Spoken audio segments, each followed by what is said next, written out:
ನಮಸ್ಕಾರ. ಮೆಗಾ ಸುದ್ದಿ ವಿಶೇಷ ಚರ್ಚಾ ಕಾರ್ಯಕ್ರಮಕ್ಕೆ ಸ್ವಾಗತ. ನಾನು ಸಂಪತ್ ವಂಡಾರು. ನಿನ್ನೆ ಚಿಕ್ಕಬಳ್ಳಾಪುರ ಜಿಲ್ಲೆಯ ನಂದಿಗಿರಿಧಾಮದಲ್ಲಿ ಸಚಿವ ಸಂಪುಟ ಸಭೆ ನಡೆಯಿತು. ಈ ಸಚಿವ ಸಂಪುಟ ಸಭೆಯಲ್ಲಿ ಒಂದಷ್ಟು ಮಹತ್ವದ ನಿರ್ಧಾರಗಳನ್ನು ತೆಗೆದುಕೊಳ್ಳಲಾಗಿದೆ. ಆ ನಿರ್ಧಾರಗಳಲ್ಲಿ ಒಂದು ಹೆಸರು ಬದಲಾವಣೆ ಅಥವಾ ಮರುನಾಮಕರಣ. ರಾಜ್ಯದಲ್ಲಿರುವಂಥ ಕೆಲವೊಂದು ಜಿಲ್ಲೆಗಳು, ಯಾವ ಜಿಲ್ಲೆಗಳು ಅಂತೇಳಿ ಮುಂದಿನ ಹಂತದಲ್ಲಿ ಹೇಳ್ತಾ ಹೋಗ್ತೀನಿ. ಆ ಜಿಲ್ಲೆಗಳ ಹೆಸರನ್ನ ಅಥವಾ ಪ್ರದೇಶಗಳ ಹೆಸರನ್ನ ಬದಲಾವಣೆ ಮಾಡುವಂಥ ವಿಚಾರ, ಹಾಗೆಯೇ ಬೆಂಗಳೂರು ವಿವಿಯ ಹೆಸರು ನಾಮಕರಣ ಮಾಡುವಂಥ ವಿಚಾರಕ್ಕೆ ಸಂಬಂಧಿಸಿದಂತೆ ಈಗ ಜಟಾಪಟಿ ಆರಂಭ ಆಗಿದೆ. ಡಾಕ್ಟರ್ ಮನಮೋಹನ್ ಸಿಂಗ್ ಅವರ ಹೆಸರನ್ನ ಇಡಬೇಕು ಅಂತೇಳಿ ಸರ್ಕಾರ ಸಚಿವ ಸಂಪುಟದಲ್ಲಿ ನಿರ್ಧಾರವನ್ನು ಮಾಡಿದೆ.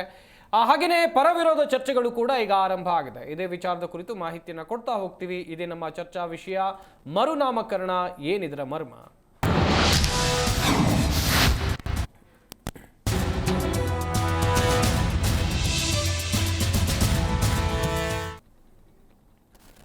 ರಾಜ್ಯ ಸರ್ಕಾರದಿಂದ ಮರುನಾಮಕರಣದ ಸರಣಿ ಮುಂದುವರಿತಾ ಇದೆ. ಈ ಹಿಂದೆ ರಾಮನಗರದ ಹೆಸರನ್ನ ಬದಲಾಯಿಸಿದ್ದು ನಿಮ್ಮೆಲ್ಲರಿಗೂ ಕೂಡ ಗೊತ್ತೇ ಇದೆ. ರಾಮನಗರ ಬಳಿಕ ಬೆಂಗಳೂರು ರೂರಲ್ ಅಂತ ಹೇಳಿದ್ರೆ ಗ್ರಾಮಾಂತರ ಹೆಸರು ಬದಲಾವಣೆ ಮಾಡೋಕೆ ಮುಂದಾಗಿದ್ದಾರೆ. ಬೆಂಗಳೂರು ಗ್ರಾಮಾಂತರ ಇನ್ನು ಬೆಂಗಳೂರು ಉತ್ತರ ಜಿಲ್ಲೆ ಭಾಗ್ಯನಗರವಾಗಿ ಬಾಗೇಪಲ್ಲಿ ಪಟ್ಟಣ ಮರುನಾಮಕರಣ ಆಗುತ್ತೆ. ಇನ್ನು ಬೆಂಗಳೂರು ವಿಶ್ವವಿದ್ಯಾಲಯ ಡಾಕ್ಟರ್ ಮನಮೋಹನ್ ಸಿಂಗ್ ಅವರ ಹೆಸರನ್ನ ಇಡುವಂತ ನಿರ್ಧಾರಕ್ಕೆ ರಾಜ್ಯ ಸರ್ಕಾರ ಬಂದಿದೆ. ಸರ್ಕಾರದ ಮರುನಾಮಕರಣ ನೀತಿಗೆ ಬಿಜೆಪಿ ಕೆಂಡ ಕಾರ್ತಾ ಇದೆ. ಮರುನಾಮಕರಣ ಪಾಲಿಟಿಕ್ಸ್ ಅಂತೇಳಿ ಕೇಸರಿ ಬ್ರಿಗೇಡ್ನವರು ಕಿಡಿಕಾರ್ತಾ ಇದ್ದಾರೆ. ಒಂದು ಸ್ವಲ್ಪ ಇತಿಹಾಸ, ಒಂದು ಸ್ವಲ್ಪ ಹಿನ್ನೆಲೆಯನ್ನು ನೋಡ್ತಾ ಹೋಗೋದಾದ್ರೆ, ಬೆಂಗಳೂರು ಗ್ರಾಮಾಂತರ ವ್ಯಾಪ್ತಿಗೆ ಬರುವಂಥ ದೊಡ್ಡಬಳ್ಳಾಪುರ ಆಗಿರ್ಬೋದು, ಹೊಸಕೋಟೆ ಆಗಿರ್ಬೋದು, ದೇವನಹಳ್ಳಿ ಆಗಿರ್ಬೋದು, ಇದೆಲ್ಲವೂ ಕೂಡ ಇನ್ಮುಂದೆ ಬೆಂಗಳೂರು ಉತ್ತರ ಜಿಲ್ಲೆ ಅಂತೇಳಿ ಕರೆಯಲ್ಪಡುವಂಥ ಸಾಧ್ಯತೆ ಇದೆ. 1986ರಲ್ಲಿ ಬೆಂಗಳೂರು ನಗರ ಜಿಲ್ಲೆಯಿಂದ ಪ್ರತ್ಯೇಕವಾಗಿ ಹೊಸ ಜಿಲ್ಲೆ ರೂಪುಗೊಂಡಿತ್ತು. 2025ರಲ್ಲಿ ಅದು ಬದಲಾವಣೆ ಆಗುವಂಥ ಎಲ್ಲ ಸಾಧ್ಯತೆಗಳು ಕೂಡ ಕಂಡು ಬರ್ತಾ ಇದೆ. ಇನ್ನು ಚಿಕ್ಕಬಳ್ಳಾಪುರ ಜಿಲ್ಲೆ ವ್ಯಾಪ್ತಿಗೆ ಬರುವಂಥ ಬಾಗೇಪಲ್ಲಿಯ ಹೆಸರನ್ನ ಬದಲಾಯಿಸೋಕೆ ಸ್ಥಳೀಯ ಶಾಸಕರಾಗಿರುವಂಥ ಸುಬ್ಬಾರೆಡ್ಡಿ ಅವರು ಸರ್ಕಾರಕ್ಕೆ ಪ್ರಸ್ತಾವನೆಯನ್ನು ಸಲ್ಲಿಸಿದ್ರು.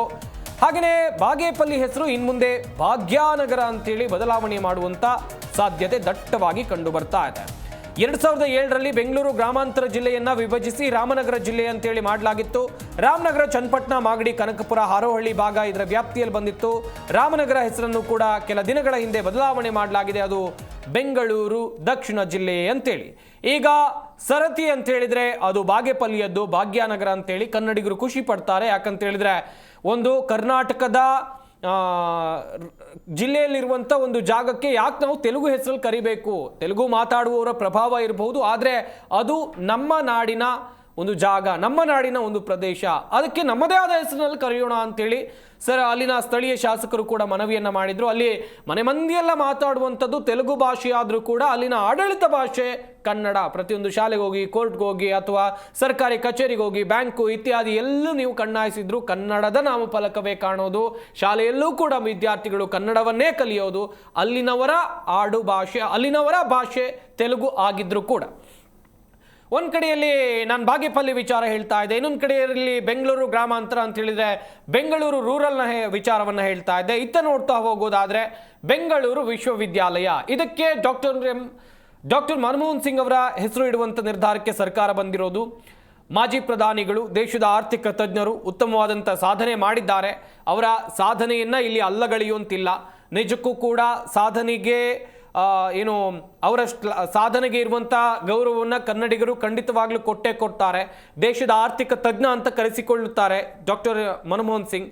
ಹಾಗೇನೇ ಇನ್ನುಳಿದಂತೆ ನೋಡ್ತಾ ಹೋಗೋದಾದರೆ ದೇಶದ ಮಾಜಿ ಪ್ರಧಾನಿಗಳು ಕೆಲ ದಿನಗಳ ಹಿಂದಷ್ಟೇ ನಮ್ಮನ್ನೆಲ್ಲರನ್ನ ಅಗಲಿದ್ದಾರೆ.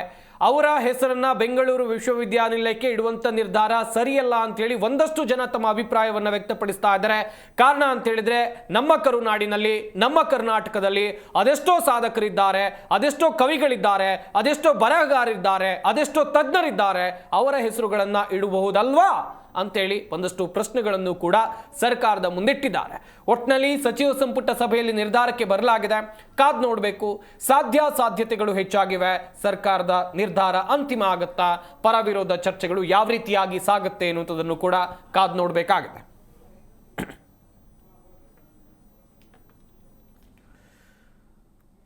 ಬೆಂಗಳೂರು ಬ್ರ್ಯಾಂಡ್ ವ್ಯಾಪ್ತಿ ಮತ್ತಷ್ಟು ವಿಸ್ತರಣೆ ಆಗೋದು ಖಂಡಿತವ. ಹಾಗಾದ್ರೆ ರಾಮನಗರ, ದೇವನಹಳ್ಳಿ, ಹೊಸಕೋಟೆ ಸೇರ್ಪಡೆ ಆಗುತ್ತೆ. ಕನಕಪುರ, ದೊಡ್ಡಬಳ್ಳಾಪುರ ಸೇರಿ ವ್ಯಾಪ್ತಿ ದೊಡ್ಡದಾಗುತ್ತೆ. ಈ ವ್ಯಾಪ್ತಿ ದೊಡ್ಡದು ಮಾಡುವಂಥ ಕಾರ್ಯತಂತ್ರ ಏನಕ್ಕೆ?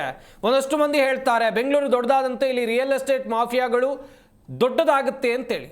ಆದರೆ ಅಭಿವೃದ್ಧಿ ದೃಷ್ಟಿಯಿಂದ ಸರ್ಕಾರ ಹೇಳೋದು ಏನು ಅಂತ ಹೇಳಿದ್ರೆ, ಇಲ್ಲಿ ನಾವು ಕೈಗಾರಿಕೆ ತರ್ತೀವಿ, ಇಲ್ಲಿಗೆ ಇಂಡಸ್ಟ್ರಿಗಳನ್ನು ತರ್ತೀವಿ, ಇಲ್ಲಿಗೆ IT ಪಾರ್ಕ್ಗಳನ್ನು ತರ್ತೀರಿ. ಓಕೆ, ತನ್ನಿ, ಅಲ್ಲಿನ ಸ್ಥಳೀಯರಿಗೂ ಕೂಡ ಉದ್ಯೋಗಾವಕಾಶ ಸಿಕ್ಕಂತಾಗತ್ತೆ, ಬೆಂಗಳೂರು ಅಭಿವೃದ್ಧಿ ಹೊಂದಿದಂತಾಗತ್ತೆ. ಆದರೆ ಒಂದು ವಿಚಾರ, ನೀವು ಅಲ್ಲಿಗೆ ಮೂಲ ಸೌಕರ್ಯವನ್ನು ಹೇಗೆ ಕೊಡ್ತೀರಿ ಅಂತೇಳಿ, ಕುಡಿಯುವ ನೀರಾಗಿರ್ಬೋದು, ರಸ್ತೆ ಆಗಿರ್ಬೋದು, ಚರಂಡಿ ಆಗಿರ್ಬೋದು, ಸಂಪರ್ಕ ಕಲ್ಪಿಸೋಕೆ ದಾರಿಗಳಾಗಿರ್ಬೋದು, ಇವೆಲ್ಲವನ್ನ ಹೇಗೆ ಕಲ್ಪಿಸಿ ಕೊಡ್ತೀರಿ ಅನ್ನುವಂಥದ್ದಾಗೂ ಕೂಡ ಒಂದಷ್ಟು ಪ್ರಶ್ನೆಗಳು ಸರ್ವೇ ಸಾಮಾನ್ಯವಾಗಿ ಉದ್ಭವ ಆಗ್ತಾ ಇದೆ.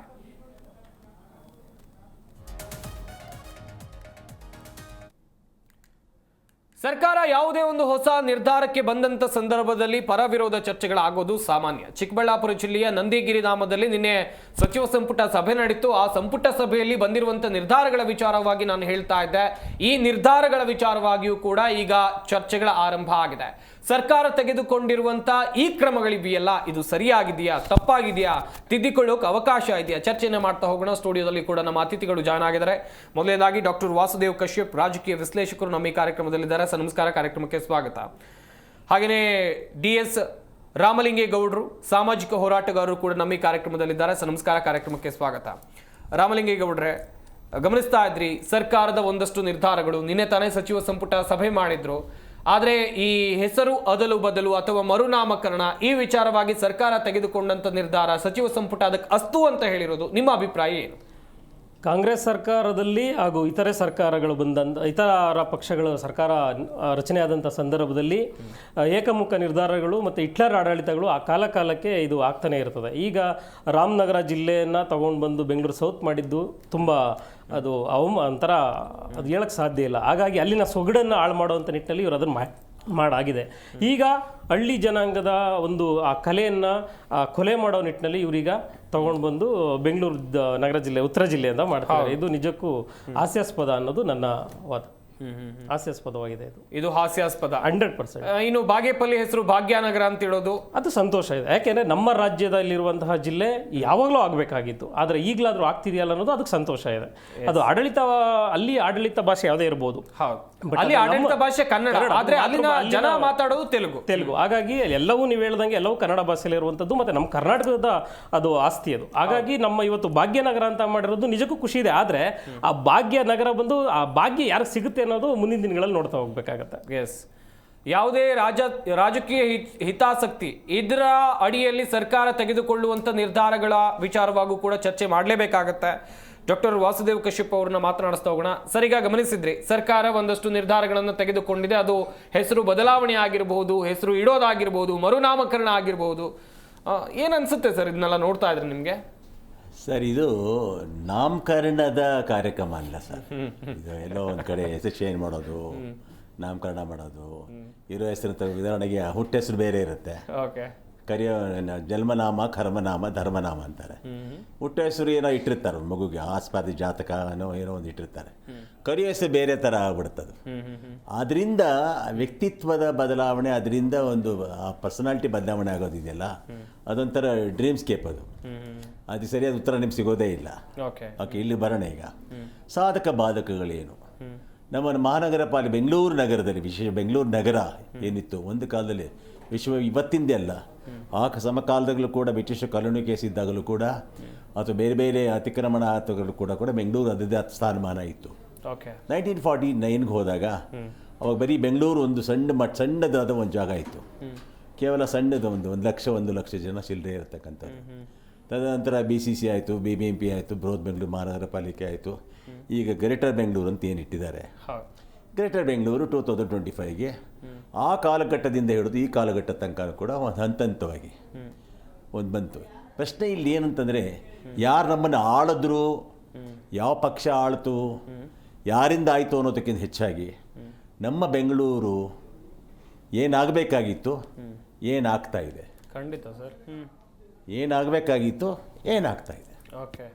ಇಲ್ಲಿ ಕೂತ್ಕೊಂಡು ಸ್ವಲ್ಪ 3 ಅಂಶಕ್ಕೆ ಹೋಗೋಣ. ಒಂದು, ಭೌಗೋಳಿಕವಾಗಿ ಬದಲಾವಣೆಗಳೇನು. ಈ ಒಂದು ಕ್ಷೇತ್ರ, ನಮ್ಮ ಸ್ನೇಹಿತರು ಹೇಳ್ದಂಗೆ, ಒಂದು ಕ್ಷೇತ್ರದ ಹೆಸರು ಬದಲಾವಣೆ ಆದ ತಕ್ಷಣ ಅದು ಭೌಗೋಳಿಕವಾಗಿ ಬದಲಾವಣೆ ಆಗಲ್ಲ. ಹೌದು. ಆರ್ಥಿಕ ಬದಲಾವಣೆ ಆಗಲ್ಲ, ಸಾಮಾಜಿಕ ಬದಲಾವಣೆ ಆಗಲ್ಲ. ಇಡೀ ನೀವು ಸಮಗ್ರವಾದ ಬದಲಾವಣೆ ಬೇಕು ಅಂದಾಗ ಒಂದು ಸಣ್ಣ ಸಣ್ಣ ಮಟ್ಟದಲ್ಲಿ ಕೂಡ ನೀವು ಅದನ್ನು ಅಪ್ಡೇಟ್ ಮಾಡ್ತಾ ಬರಬೇಕು. ಈ ಒಂದು ಯಾವುದೊಂದು ಬಿಲ್ಡಿಂಗ್ ಕಟ್ತೀರ ಅಂದ್ಕೊಳ್ಳಿ, ಅದು ಸರಿಯಾದ ಫೌಂಡೇಶನ್ನು ಪಾಯ ಹಾಕಿ ಅದಕ್ಕೊಂದು ಬಿಲ್ಡಿಂಗ್ ಕನ್ಸ್ಟ್ರಕ್ಷನ್ ಮಾಡಿ ಅದಕ್ಕೊಂದು ಸುಂದರ ಸ್ವರೂಪ ಕೊಟ್ಟಾಗ ಒಂದು ಒಳ್ಳೆ ವಾಸ್ತು ಆಗುತ್ತೆ, ಒಂದು ಒಳ್ಳೆಯ ಸುಂದರವಾಗ್ತಕ್ಕಂಥ ಭವನ ಆಗುತ್ತೆ. ನೀವು ಹಂಗೆ ಮಾಡ್ತಿಲ್ಲ. ಪ್ರತಿಯೊಬ್ಬರೂ ಏನು ನಮ್ಮನ್ನು ಆಳದವರು ಇಟ್ಕೊಳ್ಳಿ, ಯಾರಾದರೂ ಆಳದ್ರಲ್ಲ, ನಮ್ಮ ಜನಪ್ರತಿನಿಧಿ ಆಗಿರ್ಬೋದು ಅಥವಾ ನಮ್ಮ ಆಡಳಿತ ಅಧಿಕಾರಿ ಆಗಿರ್ಬೋದು, ಬಿಳಿ ಆನೆಗಳಾಗಿರ್ತಕ್ಕಂಥ IAS IPSಗಳಾಗಿರ್ಬೋದು, ಮಂತ್ರಿಗಳಾಗಿರ್ಬೋದು, ಇವರೆಲ್ಲರ ದೃಷ್ಟಿಕೋನ ಇದ್ದಿದ್ದು ಏನು ಅಂದರೆ ನಾನೆಷ್ಟು ಕೆರಿಬೇಕು ನಾನೆಷ್ಟು ನೆಕ್ಕಬೇಕು ಅಂತಿತ್ತು. ಈಗಲೂ ಅದೇ ಇರೋದು. ಈ ಮೂಲ ಉದ್ದೇಶ ಏನು ಅಂದರೆ ನಾನು ಎಷ್ಟು ಕೆರಿಲಿ, ಎಷ್ಟು ನೆಕ್ಕಲಿ, ಎಷ್ಟು ತಿನ್ನಲಿ ಅಂತ. ಓಕೆ, ಬೆಂಗಳೂರು ಬರೋಣ, ಸದ್ಯಕ್ಕೆ ಬೆಂಗಳೂರು ಬರೋಣ. ಬೆಂಗಳೂರಲ್ಲಿ ಏನು ಇಷ್ಟು ಒಂದು 1.4 1.3 ಪಾಪ್ಯುಲೇಷನ್ ಒಳಗೆ ನಮಗೆ ಸಿಗಬೇಕಾಗಿರೋದೆಲ್ಲ ಸಿಗ್ತಾ ಇದೆಯಾ? ನಾಗರಿಕರಿಗೆ ಎಲ್ಲೂ ಸಿಗ್ತಿದೆಯಾ? ನಾಗರಿಕರಿಗೆ ನೀರಾಗಿರ್ಬೋದು ಅಥವಾ ರಸ್ತೆ ಕ್ಲೀನ್ ಆಗಿರ್ಬೋದು ಸಿಗ್ತಿದೆಯಾ? ಪ್ರತಿಯೊಂದು ಕ್ಷೇತ್ರ ಕೈ ಹಾಕಿದ್ರು ಕೂಡ ನಿಮಗೆ ಕೈ ಪೂರ್ತಿ ಗಲೀಜಾಗತ್ತೆ. ಯಾವುದು ಗಲೀಜದು? ಭ್ರಷ್ಟಾಚಾರದ ಗಲೀಜು ಅಂಟ್ಕೊಂಡಿರುತ್ತೆ ಕೈನಲ್ಲಿ. ಪ್ರತಿಯೊಂದಲ್ಲೂ ಕೂಡ ಕಸದ ವಿಲೇವಾರಿ ಮಾಡೋಕ್ಕೆ ಹೋದ್ರೂ ಕೂಡ ಕರಪ್ಷನ್ನು, ರೋಡ್ ಕ್ಲೀನಿಂಗ್ ಮಾಡೋಕ್ಕೆ ಹೋದ್ರೂ ಕೂಡ ಕರಪ್ಷನ್ನು, ರೋಡ್ ಬಿಲ್ಡ್ ಮಾಡೋಕ್ಕೆ ಹೋದ್ರೂ ಕೂಡ ಕರಪ್ಷನ್ನು, ನೀವು ಸ್ಟ್ರೀಟ್ ಲೈಟ್ ಹಾಕಬೇಕಾದ್ರೂ ಕರಪ್ಷನ್ನು, ತಾರ್ ಹಾಕಬೇಕಾದ್ರೂ ಕರಪ್ಷನ್ನು, ನೀವು ರೋಡಲ್ಲಿ ಏನೋ ಒಂದು ಹೊಸ ಯೋಜನೆ ಮಾಡಬೇಕಾದ್ರೂ ಕರಪ್ಷನ್ನು, ಟಾಯ್ಲೆಟ್ ಕಟ್ಸ್ಬೇಕಾದ್ರೂ ಕರಪ್ಷನ್ನು, ಬಾತ್ರೂಮ್ ಕಟ್ಸ್ಬೇಕಾದ್ರೂ ಕರಪ್ಷನ್ನು. ಕರಪ್ಷನ್ ಅನ್ನತಕ್ಕಂಥ ಈ ಭೂತ ಇದೆಯಲ್ಲ, ಬಿಡದೇನೆ ನೀವು ನಾನೆಷ್ಟು ನುಂಗಲಿ ಅವನೆಷ್ಟು ನುಂಗ್ತಾನೆ ಅನ್ನೋದನ್ನ ಇಟ್ಕೊಂಡು ನೀವು ಅಭಿವೃದ್ಧಿನ ಪದ ಮಾತಾಡೋಕ್ಕೆ ಇವ್ರಿಗೆ ಯಾರಿಗೂ ಹಕ್ಕಿಲ್ಲ. ಇವ್ರಿಗೆ ಯಾರಿಗೂ ಕೂಡ ಒಂದು ಅದಿಲ್ಲ, ಏನು ಅದನ್ನೆಲ್ಲ ನಾಚಿಕೆ ಆಗಬೇಕು. ಇವ್ರಿಗೆ ಹಕ್ಕಿಲ್ಲ ಅವ್ರಿಗೆ. ಯಾವಾಗ ಇದು ಬರೀ ನೋಡಿ ಸರ್, ಈಗ ಎಲ್ಲೋ ಒಂದು ಕಡೆ ಓತಾಪೋತವಾಗಿ ನಾವು ಹಂಗೆ ಮಾಡ್ತೀವಿ, ಹಿಂಗೆ ಮಾಡ್ತೀವಿ. ಉದಾಹರಣೆ ಈಗ ಬಾಗೇಪಲ್ಲಿನಲ್ಲಿ ಬರೀ ಹೆಸರು ಚೇಂಜ್ ಮಾಡ್ತಾ ಭಾಗ್ಯನಗರ ಮಾಡ್ತಷ್ಟೇ ಅಷ್ಟು ಜನಕ್ಕೆ ಭಾಗ್ಯ ಬಂದ್ಬಿಡ್ತಾ? ಅದು ಸಮಸ್ಯೆ ಏನು ಬಾಗೇಪಲ್ಲಿ? ಇವತ್ತಿನ ನನಗೆ ಗೊತ್ತಿರಬೇಡಿ, ಬಾಗೇಪಲ್ಲಿ ಒಳಗೆ ನೀರಿನ ಸಮಸ್ಯೆ ಇದೆ, ಜನಪ್ರತಿನಿಧಿಗಳಿಲ್ಲ ಅಲ್ಲಿ. ಸರ್, ಈಗ ಆ ರೋಡ್ಗಳು, ಈಗ ಸುಮಾರು ಜನ ಒಂದು ಕ್ಷೇತ್ರವನ್ನು ಸುಮಾರು ಜನ ಆಳ್ತಾರಲ್ವ ಸರ್, ಅದು ವಂಶಾಭಿವೃದ್ಧಿಯಿಂದ ಆಳ್ತಾರೋ ಸ್ವಯಂ ಶಕ್ತಿಯಿಂದ ಆಳ್ತಾರೋ ಅದು ಬೇರೆ ವಿಷಯ. MLA ಅಂತ ಹಂಚ್ಕೊಂಡ್ಮೇಲೆ ಒಂದು ಕ್ಷೇತ್ರಕ್ಕೆ ಒಬ್ಬ MLA 1 ಟರ್ಮ್ 2 ಟರ್ಮ್ 3 ಟರ್ಮ್ ಆದಮೇಲೆ ಪುನಃ ಇನ್ನೂ ನಾನು ರಿಪೇರಿ ಮಾಡಬೇಕು, ಪುನಃ ನಾನು ಇನ್ನೂ ಕೆಲಸ ಮಾಡಬೇಕು, ಪುನಃ ನಾನು ಅದಕ್ಕೆ ರೆಡಿ ಮಾಡಬೇಕು ಅನ್ನೋದಿದ್ರೆ ಅದು ಯಾವ ಅರ್ಥ ಬರುತ್ತೆ ಹೇಳಿ? ಖಂಡಿತ. Yes sir, yes. ತುಂಬ ವಿಚಾರಗಳ ಕುರಿತು ಇಲ್ಲಿ ಮೆನ್ಷನ್ ಆಯಿತು. ಡಾಕ್ಟರ್ ವಾಸುದೇವ್ ಕಶ್ಯಪ್ ಅವರು ಕೂಡ ಹೇಳ್ತಾ ಇದ್ರು, ಈ ರಾಜಕೀಯ ಹಿತಾಸಕ್ತಿಗೆ ಹೀಗೆಲ್ಲ ಮಾಡೋದು ತುಂಬ ತಪ್ಪು ಎನ್ನುವಂಥದ್ದು. ಹಾಗೆ ರಾಮಲಿಂಗೇಗೌಡರನ್ನ ಮಾತನಾಡಿಸ್ತಾ ಹೋಗೋಣ, ಅವರಿಂದಲೂ ಕೂಡ ಸಾಕಷ್ಟು ವಿಚಾರಗಳನ್ನು ಪಡಿಬೇಕಾಗುತ್ತೆ. ಬೆಂಗಳೂರು ಗ್ರಾಮಾಂತರ ಇನ್ನು ಮುಂದೆ ಬೆಂಗಳೂರು ಉತ್ತರ ಜಿಲ್ಲೆ ಆಗಿರುತ್ತೆ. ಆದರೆ ಇದಕ್ಕಿಂತ ಸ್ವಲ್ಪ ಹಿಂದಕ್ಕೆ ಹೋಗಿ ನಾವು ನೋಡೋದಾದರೆ ನಮ್ಮ ಬೆಂಗಳೂರು ಬೆಳೀತಾ ಇದೆ. ಕೆಲವೊಂದಿಷ್ಟು ಗ್ರಾಮಾಂತರ ಪ್ರದೇಶಗಳನ್ನು ಈಗಾಗಲೇ ಸಿಟಿಗೆ ಸೇರಿಸ್ಕೊಳ್ಳಲಾಗಿದೆ. ಹಿಂದೆಲ್ಲವೂ ಕೂಡ ಈಗಲೂ ಕೂಡ ಬೆಂಗಳೂರಿಗೆ ತರಕಾರಿ ಸೊಪ್ಪುಗಳಾಗಿರ್ಬೋದು ಎಲ್ಲವೂ ಕೂಡ ಬೆಂಗಳೂರಿನ ಅಕ್ಕಪಕ್ಕದ ಪ್ರದೇಶಗಳಿಂದಲೇ ಬರ್ತಾ ಇತ್ತು. ಈಗ ಉಳಿದಿರೋದು ಬೆಂಗಳೂರು ಗ್ರಾಮಾಂತರ ಮಾತ್ರ. ಇದು ಒಂದು ರೀತಿ ಹಳ್ಳಿಯಾಗಿ ಕಂಡ್ರು, ಅಲ್ಲೊಂದಿಷ್ಟು ರೈತರಿದ್ರು, ಅಲ್ಲೊಂದಿಷ್ಟು ಕೃಷಿ ಚಟುವಟಿಕೆ ನಡೀತಾ ಇದೆ. ಇದು ಇನ್ನು ಮುಂದೆ ಸಿಟಿ ಆಗಿಬಿಟ್ರೆ ಏನು ಕತೆ ಸರ್ ಹಾಗಾದರೆ? ಸರ್, CMC ಇದ್ದಾಗ್ಲೂ ಪ್ರಾಬ್ಲಮ್ ಇತ್ತು, BBMP ಇದ್ದಾಗಲೂ ಪ್ರಾಬ್ಲಮ್ ಇದೆ, ಗ್ರೇಟರ್ ಬೆಂಗಳೂರು ಆದ್ಮೇಲೂ ಪ್ರಾಬ್ಲಮ್ ಇದ್ದೇ ಇದೆ. ಎಲ್ಲಿ ಯಾವುದೇ ಇಲಾಖೆಗೆ ಹೋದ್ರೂ ಎಂಪ್ಲಾಯ್ಗಳಿಲ್ಲ, ಆಡಳಿತ ಯಂತ್ರ ಕುಸಿದಿದೆ. ಜೊತೆಗೆ ನಮ್ಮ ಹಿರಿಯರು ಹೇಳ್ದಂಗೆ ಭ್ರಷ್ಟಾಚಾರ ಯಾವುದ್ರಲ್ಲಿ ಇಲ್ಲ ಅಂತ ಹುಡುಕ್ಬೇಕೇ ಹೊರತು ಯಾವುದ್ರಲ್ಲಿದೆ ಅಂತ ಹುಡುಕುವಂಥ ಅವಶ್ಯಕತೆ ಇಲ್ಲ. ಇನ್ನು ಹಳ್ಳಿ ಸೊಗಡಿಗೆ ಬಂದರೆ ಬೆಂಗಳೂರು ಸುತ್ತಮುತ್ತ ಇರುವಂಥ ಹಳ್ಳಿಗಳನ್ನು ಕಾಪಾಡಬೇಕಾಗಿರೋದು ರಾಜ್ಯ ಸರ್ಕಾರದ ಜವಾಬ್ದಾರಿ ಇದೆ ಮತ್ತು ನಾಗರಿಕರ ಜವಾಬ್ದಾರಿನೂ ಇದೆ. ಯಾಕೆ ಅಂದರೆ ಇಲ್ಲಿ ಇವರು ನಾಮಕರಣ ಮಾಡೋಕ್ಕೆ ಹೊರಟಿರುವಂಥದ್ದು ಮತ್ತು ನಗರ ವ್ಯಾಪ್ತಿಗೆ ಸೇರಿಸ್ಕೊಳ್ತಿರುವಂಥದ್ದು ಸಾರ್ವಜನಿಕರನ್ನ ಬದುಕಿಸ್ಬೇಕು, ಸಾರ್ವಜನಿಕರ ಉದ್ಧಾರ ಮಾಡಬೇಕು, ಹಳ್ಳಿಗಳನ್ನ ಉದ್ಧಾರ ಮಾಡಬೇಕು ಅನ್ನೋ ಆಶಾಭಾವನೆಯಿಂದ ಇವ್ರು ಮಾಡ್ತಿಲ್ಲ. ಇವ್ರು ಮಾಡ್ತಿರೋದೇನು, ಕೇಂದ್ರ ನಾವೇನಾದರೂ ಹಳ್ಳಿಗಳನ್ನು ಗ್ರಾಮಾಂತರವನ್ನು ಜಿಲ್ಲೆ ಸೇರಿಸ್ಕೊಂಡ್ಬಿಟ್ರೆ ಕೇಂದ್ರದಿಂದ ನಮಗೆ ವಾರ್ಷಿಕ 3,500 ಕೋಟಿ ನಮ್ಗೆ ಅನುದಾನ ಬರ್ತದೆ ಅಂತ. ಇವ್ರಿಗೆ ಅನುದಾನ ಮೂಲ ಯಾವುದು ಬೇಕು, ಯಾವುದ್ರಲ್ಲಿ ಭ್ರಷ್ಟಾಚಾರ ಮಾಡಬೇಕು, ಎಲ್ಲೆಲ್ಲಿಂದ ನಮಗೆ ಹಣಗಳ ಮೂಲಗಳು ಬರ್ತದೆ ಅಲ್ಲೆಲ್ಲ ಯಾವ ರೀತಿ ಬಗಿಬೇಕು, ಅದನ್ನ ಎಷ್ಟು ಜನ ನಮ್ಮ ಹಿರಿಯರು ಹೇಳ್ದಂಗೆ ಎಷ್ಟು ನೆಕ್ಕಬೇಕು ಅನ್ನೋ ವಿಚಾರದಲ್ಲಿ ಇವರು ಆಲೋಚನೆ ಮಾಡ್ತಿರುವಂಥದ್ದು. ಇಲ್ಲಿ ಮೂಲ ಹಳ್ಳಿಗಳಿಗೆ ಏನು ತೊಂದರೆ ಆಗುತ್ತೆ ಅಂದರೆ, ನೀವು ಹೇಳ್ದಂಗೆ ಹಳ್ಳಿಯಿಂದನೇ ಆಲ್ಮೋಸ್ಟ್ ನಮಗೆ ಬರ್ತಿರುವಂಥದ್ದು ತರಕಾರಿ, ಹೂವು ಆಗ್ಬೋದು ನಮ್ಮ ಬೆಂಗಳೂರು ಸುತ್ತಮುತ್ತಿಂದ ಬರ್ತಿದೆ. ಹಳ್ಳಿಯಲ್ಲಿರುವಂತಹ ರೈತಾಪಿ ವರ್ಗದವರು ಕೇವಲ ಕೃಷಿಯನ್ನೇ ನಂಬುವಂಥವ್ರು. ನಾನು ನಾಳೆ ಬೆಳಗ್ಗೆ ಎದ್ದು ಗಾರ್ಮೆಂಟ್ಸ್ ಕೆಲಸಕ್ಕೆ ಹೋಗ್ತೀನಿ, ನಾಳೆ ಬೆಳಗ್ಗೆ ನಾನು ಹೋಟ್ಲಲ್ಲಿ ಕ್ಲೀನರ್ ಕೆಲಸಕ್ಕೆ ಹೋಗ್ತೀನಿ, ನಾನು ಬಾರ್ ಕೆಲಸಕ್ಕೆ ಹೋಗ್ತೀನಿ ಅಂತ ಯಾರೂ ಅನ್ಕೊಂಡಿಲ್ಲ. ಅದನ್ನ ಮಾಡಕ್ ಬಂದಿರೋ ವರ್ಗ ಬೇರೆ ಇದೆ. ಹಳ್ಳಿಗಳಿಂದ ಸಿಟಿಗೆ ಬಂದು ಅದನ್ನ ಮಾಡ್ತಿರೋ ವರ್ಗಗಳು ಬೇರೆ ಇರ್ಬೋದು, ಆದ್ರೆ ವಲಸಿಗರು ಬೇರೆ. ಆದ್ರೆ ಮೂಲತಃ ಹಳ್ಳಿ ರೈತಾಪಿ ಜನಗಳೇನಿದ್ದಾರೆ, ಬೆಳಗ್ಗೆ ಎದ್ರೆ ಹೊಲ, ಬೆಳಗ್ಗೆ ಎದ್ರೆ ಗದ್ದೆ, ಬೆಳಗ್ಗೆ ಎದ್ರೆ ಕೃಷಿ. ಈ ಜನಗಳನ್ನ ನೀವು ಏಕಾಏಕಿ ಸಿಟಿ ಮಾಡಿ ಇವ್ರಿಗೆ ಕೆಲಸಗಳನ್ನ ಎಲ್ಲಿಂದ ಕೊಡ್ತೀರಾ? ನೀವು ರಿಯಲ್ ಎಸ್ಟೇಟ್ ಮಾಫಿಯಾನ ಕಂಟ್ರೋಲ್ ಮಾಡೋಕೆ ನಿಮ್ಮ ಕೈಯಲ್ಲಿ ಆಗ್ತಾ ಇಲ್ಲ, ರಾಜ್ಯ ಸರ್ಕಾರ ಕೈಲೂ ಆಗ್ತಿಲ್ಲ, ಯಾವ ಇಲಾಖೆಯಿಂದನೂ ಆಗ್ತಿಲ್ಲ ರಿಯಲ್ ಎಸ್ಟೇಟ್ನ ಕಂಟ್ರೋಲ್ ಮಾಡೋದಕ್ಕೆ. ಇಲ್ಲಿ ನೀವು ಕೃಷಿ ಜಮೀನುಗಳನ್ನ ತೊಗೊಂಬಂದು ಈಗೆಲ್ಲ ಹಳ್ಳಿಗಳನ್ನೆಲ್ಲ ನೀವು ಬೆಂಗಳೂರು ನಗರ ಸೇರಿಸ್ಕೊಂಡ್ರೆ ಹಳ್ಳಿ ಜಾಗಗಳೆಲ್ಲ ಈಗ ಭೂಮಿ ಕನ್ವರ್ಷನ್ ಮಾಡಬೇಕು. ಹುಳ ಭೂಮಿನ ಕಿತ್ಕೊಂಡು ನೀವು ಕನ್ವರ್ಷನ್ ಮಾಡಿ ಲೇಔಟ್ ಮಾಡಿ ಮನೆ ಕಟ್ಟಿದ್ರೆ ತಿನ್ನೋದೇನನ್ನ ನಾವು? ಸೊ ಈಗ ನಾವು ಫಾರಿನ್ಗೆ ಎಕ್ಸ್ಟ್ರಾಕ್ಟ್ ಮಾಡ್ತಿದ್ದೀವಲ್ಲ, ನಾನು ಕೋಳಿ ಆಮದು ಮಾಡ್ತೀನಿ, ನಾನು ಇನ್ನೊಂದು ಮತ್ತೊಂದು ತರಕಾರಿಗಳನ್ನ ಆಮದು ಮಾಡ್ತೀವಿ ಅಂತ ಹೇಳಿದ್ರೆ, ಹಾಗೆ ನಾವು ಹೊರ ರಾಜ್ಯದಿಂದ ನಾವು ತರಿಸ್ಕೊಬೇಕಾಗತ್ತೆ ಅಂತ ಒಂದು ಸ್ಥಿತಿ ಬಂದ್ಬಿಡುತ್ತೆ. ಈಗ ಎಲ್ಲ ಸರ್ಕಾರ ನಡೆಸುವಂತಹ ಆಡಳಿತಗಾರರು ಇವರೆಲ್ಲ ಫಾರಿನ್ ಟೂರ್ ಮಾಡಿ ಬರ್ತಾರೆ. ನಾನು ಫಾರಿನಲ್ಲಿ ಹೋಗಿ ಅದನ್ನ ಕಲ್ತ್ಕೊಂಬಂದೆ, ಇದನ್ನ ಕಲ್ತ್ಕೊಂಬಂದೆ, ಇಲ್ಲಿ ನಾವು ಅದನ್ನ ಪ್ರಯೋಗ ಮಾಡ್ತೀವಿ, ನಾವು ಒಂದು ಹೈಟೆಕ್ ರಸ್ತೆ ಮಾಡ್ತೀವಿ, ಹೈಟೆಕ್ ಸಿಟಿ ಮಾಡ್ತೀವಿ ಅಂತ ಹೇಳ್ತಾರೆ. ಅದಕ್ಕೂ ಮುಂಚೆ ಅಲ್ಲಿನ ವಾತಾವರಣ ಹೇಗಿದೆ? ಬೆಳಗ್ಗೆ ಎದ್ರೆ ಬ್ರೆಡ್ಗಳು ತಿಂತಿದ್ದಾರೆ ಫಾರಿನಲ್ಲಿ, ಇಲ್ಲೂ ಇವರು ಬ್ರೆಡ್ಗಳು ತಿನ್ನಿಸ್ಬೇಕು ಅನ್ನೋ ನಿಟ್ಟಿನಲ್ಲಿ ಇವ್ರು ಕೆಲಸ ಮಾಡ್ತಿರುವಂಥದ್ದು. ರೈತಾಪಿ ವರ್ಗದ ಜನಗಳನ್ನ ಕೊಲೆ ಮಾಡೋ ನಿಟ್ಟಿನಲ್ಲಿ ಇವ್ರು ಕೆಲಸ ಮಾಡ್ತಿದ್ದಾರೆ. ಎರಡನೇದು, ನಮ್ಮ ಹಳ್ಳಿಯ ಸೊಗಡನ್ನ ಕಿತ್ಕೊಳ್ಳುವಂಥ ನಿಟ್ಟಿನಲ್ಲಿ ಇವ್ರು ಕೆಲಸ ಮಾಡ್ತಿದ್ದಾರೆ. ನಮ್ಮ ಹಳ್ಳಿ ಅಂದರೆ ಹಳ್ಳಿ ಜೀವನನೇ ಬೇರೆ ಇದೆ. ಈ ಥರ ಇವ್ರುಗಳೇನು ಮಾಡ್ತಿದ್ದಾರೆ, ಸಿಟಿಯನ್ನು ಮಾಡಿ ಹಳ್ಳಿ ಜನಗಳನ್ನೆಲ್ಲ ಸಿಟಿಗೆ ತಂದು ಮಾಡಿಕೊಂಡು ನಗರ ವ್ಯಾಪ್ತಿಗೆ ಸೇರಿಸ್ಕೊಂಡು ಇನ್ನಷ್ಟು ಪರಿಸರನ ಹಾಳು ಮಾಡಬೇಕು, ಇನ್ನಷ್ಟು ಭೂಮಿಗಳನ್ನ ಹಾಳು ಮಾಡಬೇಕು, ಇನ್ನಷ್ಟು ಘನತ್ಯಾಜ್ಯವನ್ನು, ಈ ಅನಿಮಲ್ ವೇಸ್ಟ್ಗಳನ್ನು ಭೂಮಿ ಒಳಗೆ ಹಾಕಿ ಇನ್ನೊಂದಷ್ಟು ಭೂಜಲವನ್ನು ವಿಷ ಮಾಡಬೇಕು, ಇನ್ನೊಂದಷ್ಟು ಕಾರ್ಖಾನೆಗಳನ್ನ ತಂದಿಡಬೇಕು. ಆ ಕಾರ್ಖಾನೆ ನೀರುಗಳನ್ನು ಮತ್ತೆ ಭೂಮಿ ಒಳಗೆ ಬಿಟ್ಟು ಮತ್ತೆ ನಮ್ಮ ಬೋರ್ವೆಲ್ಗಳಲ್ಲಿ ಕಲುಷಿತ ನೀರು ಬರಬೇಕು ಅನ್ನೋ ಮಾಡೋ ನಿಟ್ಟಲ್ಲಿ ಇವರು ಹೊರಟಿರುವಂಥದ್ದು. ಇಲ್ಲಿ ಬದುಕಿಸೋ ನಿಟ್ಟಿನಲ್ಲಿ ಕೆಲಸ ಮಾಡ್ತಿಲ್ಲ, ಬದುಕೋ ನಿಟ್ಟಲ್ಲಿ ಜನಗಳನ್ನ ಬದುಕಿಸೋಕ್ಕೋಸ್ಕರ ಇವರು ನ್ಯಾಯಾಂಗ ಕಾರ್ಯಾಂಗ ಕೆಲಸ ಮಾಡ್ತಿಲ್ಲ. ಇವ್ರು ಒನ್ಲಿ ಮಾಡ್ತಿರೋದು ನಮ್ಗೆ ಎಷ್ಟು ಅನುದಾನ ಬರ್ತದೆ ಅದ್ರಲ್ಲಿ ನಮ್ದೆಷ್ಟು ಸಿಂಹ ಪಾಲು ಅನ್ನೋ ನಿಟ್ಟಲ್ಲಿ ಇವ್ರು ಕೆಲಸ ಮಾಡ್ತಿರುವಂಥದ್ದು. ಎಸ್ ಕಶ್ಯಪ್ ಸರ್, ಈಗ ಗ್ರಾಮಾಂತರ ವಿಚಾರದವಾಗಿ ನಾವು ಮಾತನಾಡಿದ್ವಿ. ಒಂದು ಗ್ರಾಮೀಣ ಪ್ರದೇಶವನ್ನ ಒಂದು ಪಟ್ಟಣಕ್ಕೆ ಸೇರಿಸಿದಂಥ ಸಂದರ್ಭದಲ್ಲಿ ಆಗುವಂಥ ಪರಿಣಾಮಗಳು ಏನೇನು ಸರ್ ಅಂತ ಹೇಳಿ. ಸರ್, ಈಗ ಒಂದು ಕ್ಷೇತ್ರ, ಒಂದು ಬೆಂಗಳೂರು ಮಹಾನಗರ ಪಾಲಿಕೆ ಅಥವಾ ಗ್ರೇಟರ್ ಬೆಂಗಳೂರಿಗೆ ಇಷ್ಟು ವಿಭಾಗ ಅಂತ ಮಾಡಕ್ಕೆ ಕೊಟ್ಟಿದ್ದಾರೆ. ಅದಕ್ಕೆಲ್ಲ ಬೇರೆ ಬೇರೆ ತಾಲೂಕುಗಳನ್ನು, ಬೇರೆ ಬೇರೆ ಭಾಗಗಳನ್ನು ತುರುಕ್ತಾ ಇದ್ದಾರೆ. ನನಗೆ ಯಾರಾದರೂ ಒಂದು ಉತ್ತರ ಕೊಡಲಿ, ಸಂಬಂಧಪಟ್ಟವರು, ಗ್ರಾಮ ಪಂಚಾಯತಿಯವರೋ ಅಥವಾ BBMP ಅವರೋ, ಯಾವುದಾರ ಒಂದು ಹಳ್ಳಿನಲ್ಲಿ ಈ ರೈತಾಪಿ ಜನ, ತರಕಾರಿ ಬೆಳೆಯೋರಾಗಿರ್ಬೋದು ಅಥವಾ ಹಣ್ಣಂಪಲು ಬೆಳೆಯೋರಾಗಲಿ, ಅವರಿಗೆ ವ್ಯವಸ್ಥಿತವಾಗತಕ್ಕಂಥ ಒಂದು ಸಣ್ಣ ಮಾರುಕಟ್ಟೆ, ಸ್ಮಾಲ್ ಸಂತೆ ಅಂತ ಕರಿತೀವಿ ಮಾರುಕಟ್ಟೆ, ಅದೊಂದು ಟಾಯ್ಲೆಟು, ಬಾತ್ರೂಮು ಅನುಕೂಲ ಯಾವ್ದಾರು ಇದೆಯಾ ಸರ್? ಒಂದು ಎಕ್ಸಾಂಪಲ್ ಕೊಡಲಿ. ನಿಜ, ಇವತ್ತೇ ನನ್ನ ಸಾಮಾಜಿಕ ಜೀವನ ಬಿಟ್ಬಿಡ್ತೀನಿ. ಒಂದು ಕಡೆ, ಒಂದು ಹಳ್ಳಿನಲ್ಲಿ ಏನ್ರಿ, ಕರೆಕ್ಟ್ ಸರ್, ಒಂದು ಹಳ್ಳಿನಲ್ಲಿ ಒಂದು ಈಗ ಒಂದು ಹಳ್ಳಿ, ಒಂದು ತಾಲೂಕು ಹೆಡ್ ಕ್ವಾರ್ಟರ್ಸ್ ಬರ್ತಾನೆ, ಅಥವಾ ಏನೋ ಒಂದು ಜನಸಂದಣಿ ಇರತಕ್ಕಂಥ ಯಾವುದಕ್ಕೊಂದು ಗ್ರಾಮಕ್ಕೆ ಬರ್ತಾರೆ. ಅಲ್ಲಿ ಜನ ಸೇರ್ಕೊಳ್ತಾರೆ, ಅಲ್ಲಿ ಹಣ್ಣು ಮಾರೋಕ್ಕೆ, ಪಲ್ಯಗಳು ಮಾರೋದಕ್ಕೆಲ್ಲ ಸೇರ್ಕೊಳ್ತಾನೆ. ಎಲ್ಲರೂ ಇವತ್ತು ಕೂಡ ನಾವು ನಂದು ಮೈಗ್ರೇಷನ್ ಫ್ರಮ್ ಕನಕಪುರ ರೋಡಲ್ಲೆಲ್ಲ ಮಾರ್ತಾರೆ. ಮಾವಿನ ಇರ್ಬೋದು, ಸೊಪ್ಪು ಇರ್ಬೋದು, ದಂಟಿರ್ಬೋದು. ಅವ್ರಿಗೆ ಸರಿಯಾದ ಒಂದು ವ್ಯವಸ್ಥೆ ಇಲ್ಲ. ಸಣ್ಣದೊಬ್ಬ ರೈತಾಪಿ ಜನನ ತಾನೇ ಹಿತ್ತಲ್ಲಿ ಬೆಳೆದಿರತಕ್ಕಂಥ ಒಂದು ತರಕಾರಿ ಆಗಲಿ, ಸೊಪ್ಪಾಗಿರಲಿ ಅಥವಾ ಕೊತ್ತಂಬರಿ ಸೊಪ್ಪಾಗಲಿ ಬೆಳೆದು ಮಾರುಕಟ್ಟೆ ತರೋದಕ್ಕೊಂದು ಜಾಗ ಇಲ್ಲ. APMC ಯಾರ್ಡ್ ಅನ್ನೋ ಪದ ಬರೀ APMC ಯಾರ್ಡ್ ಅಷ್ಟೇ ಆಯ್ತೆ ಹೊರತು ಅದು ವಾಸ್ತವಿಕತೆ ಬಂದಿಲ್ಲ. APMC ಯಾರ್ಡ್ ಬರೀ ಆಯಾ ಯಾರ್ಡ್ಗಳಲ್ಲಿ ಮಾತ್ರ ಅಲ್ಲ, ಅದು they should also come to, ಅವರು ಇದಕ್ಕೆ ಬರಬೇಕು, ತಳಮಟ್ಟದ ಗ್ರಾಮಕ್ಕೆ ಬರಬೇಕು. ಬರ್ತಾ ಇದ್ದಾರಾ? ಇಲ್ಲಿ ಮೂಲಭೂತ ಏನಂತ ಹೇಳಕ್ಕೆ ಇಷ್ಟಪಡ್ತೀನಿ ಅಂದರೆ, ನನಗೆ ನೀವು ಒಂದು ಬಿಕ್ಕಿದ್ದು ಬೇಡ ಸರ್, ಗ್ರೇಟರ್ ಬೆಂಗಳೂರು ಅನ್ನೋ ಪದನ ಪಕ್ಕದಲ್ಲಿ ಇಡಿ. ಬೆಂಗಳೂರು ನಗರವನ್ನು, ಇಷ್ಟು ಪಾಪ್ಯುಲೇಷನ್ ಇರ್ತಕ್ಕಂಥ ನಗರವನ್ನು ಎಷ್ಟು ಮಟ್ಟಿಗೆ ಸುಸಜ್ಜಿತ ಮಾಡಿದ್ದೀರಿ. ಇವಾಗ ಯಾವ್ದಾರ ಒಂದು ಕೆರೆ ಅತಿಕ್ರಮಣ ಆದಾಗ, ಒಂದು ಕಾಲದಲ್ಲಿ ಕೆರೆ ನಮ್ಮಲ್ಲಿ 1760 ಕೆರೆ ಏನಾಯಿತು ಬೆಂಗಳೂರು ಸುತ್ತಮುತ್ತ, ಎಲ್ಲವೂ ಹೋಗಿ ಇವತ್ತೇನೋ ಬೆರಳೆಣಿಕೆಯಷ್ಟು ಕೆರೆಗಳಾಗಿದೆ.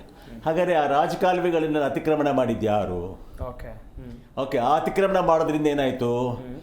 ನೀರು ಒಂದು ಏನು ನದಿ ಕೆರೆಗಳಿಗೆ ಸೇರಬೇಕಾಯಿತು, ನೀರೆಲ್ಲ ಬೀದಿ ಬಂತು. ನೀವು ಯಾವಾಗ ಒಂದ್ಸಲಿ ನೀವು ಕೆರೆಗಳ ಮೇಲೆ ರಾಜಕಾಲುವೆ ಮುಚ್ಚಿದ್ರಿ, ನೀವು ಅದ್ರ ಮೇಲೆ ಏನು ಅತ್ಯಾಚಾರ ಮಾಡಿದ್ರಿ. ಇವತ್ತು ಬೆಂಗಳೂರು ನಗರ ಕಣ್ಣು ಕಾಣಿಸ್ತದೆ ಏನಂತ, ನೀವು ಬೋಟಲ್ ಬರೋ ಥರ ಆಯಿತು. ಇಡೀ ಬೆಂಗಳೂರು ಇತಿಹಾಸದೊಳಗೆ ಬೋಟಲ್ ಬಂದಿರೋ ಉದಾಹರಣೆ ಎಲ್ಲೂ ಇಲ್ಲ. ಏನ್ರಿ? ಹೌದು, ಸತ್ಯ. ಬೋಟಲ್ ಬಂದ ಇವತ್ತು ತಗೊಳ್ಳಿ. ಮೊನ್ನೆ ಮಳೆ ಬಂದಾಗ, ಏನು ಮಳೆ ಬಂದಾಗ, ಸರಿ, ನಾನು ಪ್ರಶ್ನೆ ಕೇಳೋದಿಷ್ಟೇ, ಆಗುತ್ತೆ ಸಾಮಾನ್ಯ, ನಡೆದೋಯ್ತು, ಮುಂದೆ ನೋಡ್ಕೊಳ್ಳೋಣ ಅನ್ನತಕ್ಕಂಥ. They are all comfortable zone sir. ಮನೆ ಮುಂದೆ ಪೊಲೀಸ್ ಎಸ್ಕಾರ್ಟು, ಸೆಕ್ಯೂರಿಟಿ ಗಾರ್ಡು, ಮನೆ ಒಳಗೆ ಸೆಂಟ್ರಿಗಳ ಕೆಲಸ ಮಾಡ್ತಕ್ಕಂಥ ಏನೋ ಕೆಲವು ಪೊಲೀಸ್ ಸಿಬ್ಬಂದಿಗಳು, ಮಿನಿಸ್ಟ್ರ್ ಮನೆ, ತರಕಾರಿ ಮನೆ ಬಂದು ಬೀಳುತ್ತೆ. ಎಲ್ಲ ಕಂಫರ್ಟ್ ಝೋನ್ ಇದ್ದವರಿಗೆ ಬಡವರು ಕಷ್ಟ ಗೊತ್ತು ಸರ್. ಅವತ್ತಿನ ದಿನ ಅವ್ರು ಸಪ್ ಮಾರಲಿಲ್ಲ ಅಂತಂದರೆ ಅವನು ಹೊರ ಬರೋಕ್ಕೆ ಆಗಲ್ಲ. ಜೀವನ ಅವತ್ತಿನ ಬುತ್ತಿ ತುಂಬೋದೇ ಇಲ್ಲ, ಚೀಲ ಒಂದು. ನಿಜ. ಅವನ ಬುತ್ತಿ, ಬದುಕಿನ ಬುತ್ತಿ ಚೀಲ ತುಂಬೋದೇ ಇಲ್ಲ. ಹಾಂ, ಇನ್ನೊಂದು ಬರ್ತೀನಿ.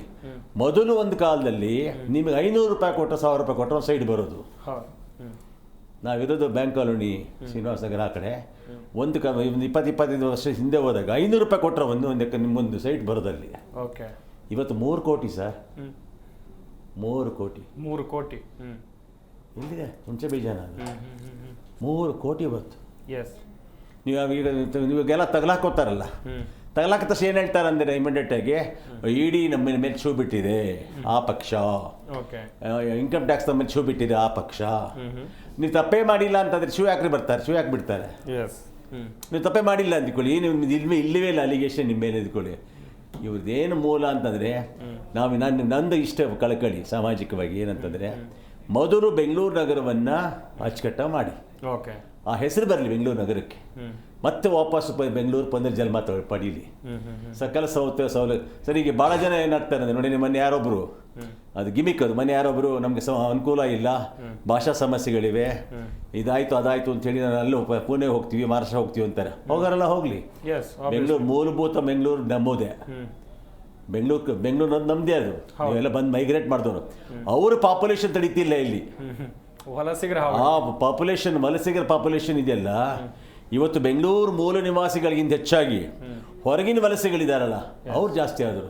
ಅವ್ರು ಹೆಂಗೆ ಸಿಗುತ್ತೆ sir ID card, ration card, ಇವರಿಗೆಲ್ಲ ಹೆಂಗೆ ಸಿಗುತ್ತೆ ಸರ್? ಅವ್ರಿಗೆ ನಮ್ಮವ್ರಿಗೆ ಸಿಕ್ಕಿಲ್ಲ ಇದುವರೆಗೂ.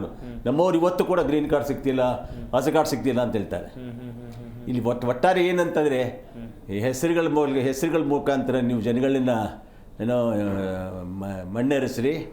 ಆ ಹೆಸರಲ್ಲಿ ಇವಾಗ ಆಯ್ತಪ್ಪ, ನನಗೆ ಸರಿಯಾದ ಉತ್ತರ ಕೊಡ್ತಾರಾ? ಈಗ ನೋಡಿ, ಉದಾಹರಣೆ ಕೊಡ್ತೀವಿ, ಆಡಳಿತಾತ್ಮಕ ಸಮಸ್ಯೆ ಬರುತ್ತೆ, ಅಲ್ಲಿ ಬರ್ತೀನಿ ನೋಡಿ.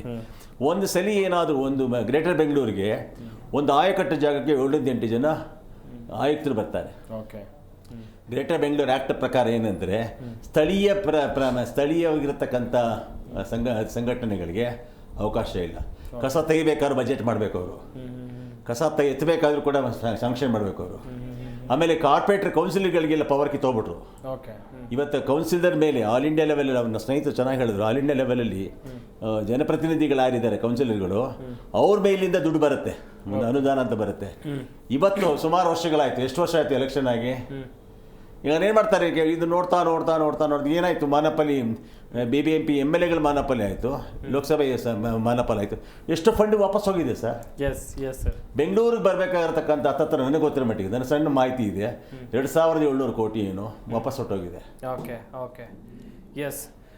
ವೀಕ್ಷಕರೇ, ಈ ಹೆಸರು ಬದಲಾವಣೆ ಮಾಡೋದಕ್ಕಿಂತ ಮುಂಚಿತವಾಗಿ ಅಥವಾ ಮರುನಾಮಕರಣ ಮಾಡೋದಕ್ಕಿಂತ ಮುಂಚಿತವಾಗಿ ಸ್ವಲ್ಪ ಅಭಿವೃದ್ಧಿಯ ಕಡೆಗೂ ಸರ್ಕಾರ ಯೋಚನೆ ಮಾಡಬೇಕಿತ್ತು.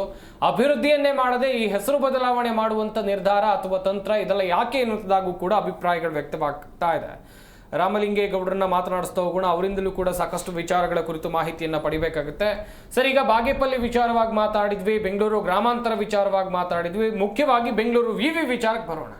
ಡಾಕ್ಟರ್ ಮನಮೋಹನ್ ಸಿಂಗ್ ವಿವಿ ಅಂತ ಬೆಂಗಳೂರು ಹೆಸರನ್ಗೆ, ಬೆಂಗಳೂರು ವಿವಿಗೆ ಇಡೋಕೆ ನಿರ್ಧಾರ ಮಾಡಿಕೊಂಡಿದ್ದಾರೆ.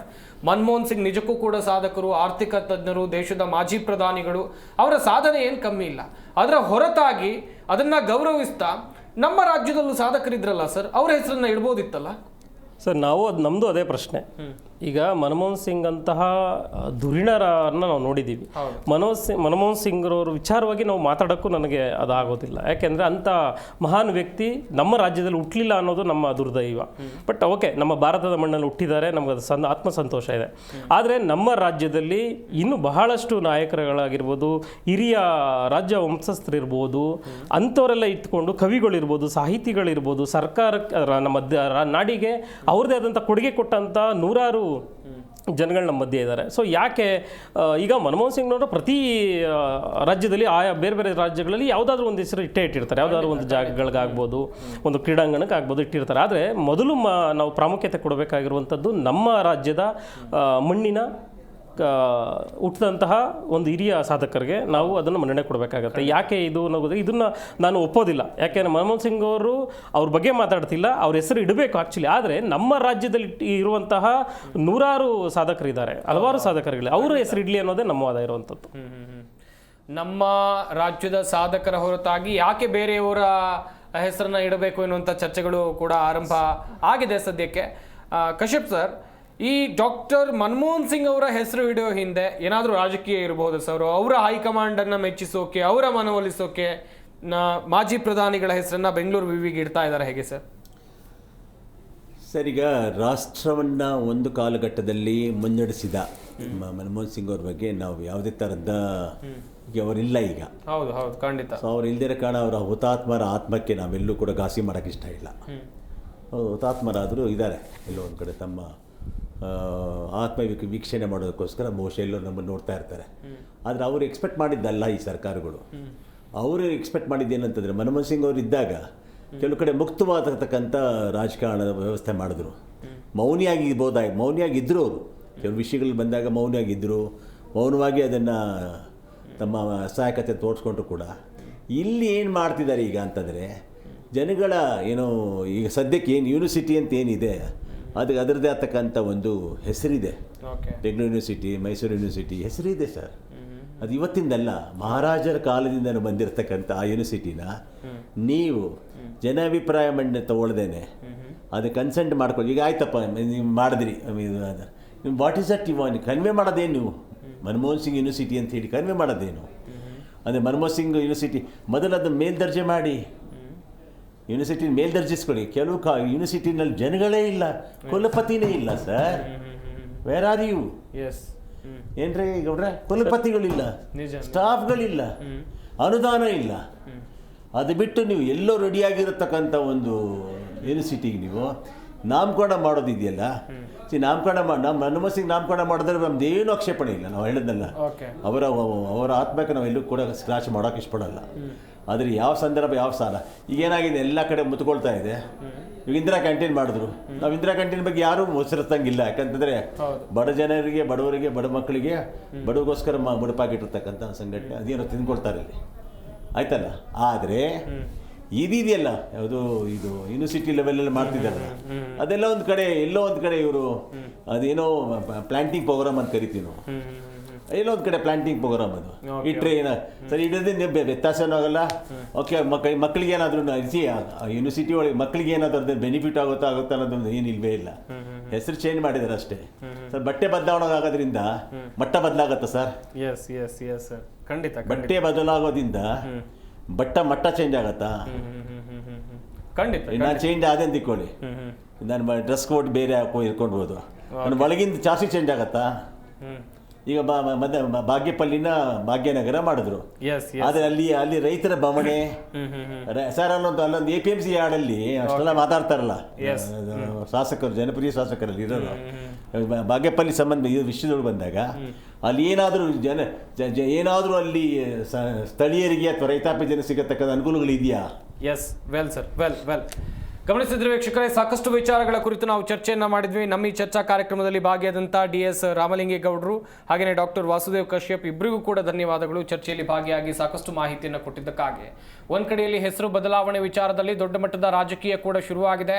ಯಾಕೆ ಮರುನಾಮಕರಣ ಮಾಡಬೇಕು ಎನ್ನುವುದಾಗೂ ಕೂಡ ಒಂದಷ್ಟು ಅಭಿಪ್ರಾಯಗಳು ವ್ಯಕ್ತವಾಗ್ತಾ ಇದೆ. ಕಾದ್ ನೋಡೋಣ ಸರ್ಕಾರ ಮುಂದೆ ಯಾವ ನಿರ್ಧಾರಕ್ಕೆ ಬರುತ್ತೆ ಅಂತ ಹೇಳಿ. ಇದಾಗಿತ್ತು ಇವತ್ತಿನ ಚರ್ಚಾ ವಿಷಯ. ನೋಡ್ತಾ ಇರಿ ಜಿ ಕನ್ನಡ ನ್ಯೂಸ್, ಸತ್ಯವೇ ಸುದ್ದಿಯ ಜೀವಾಳ.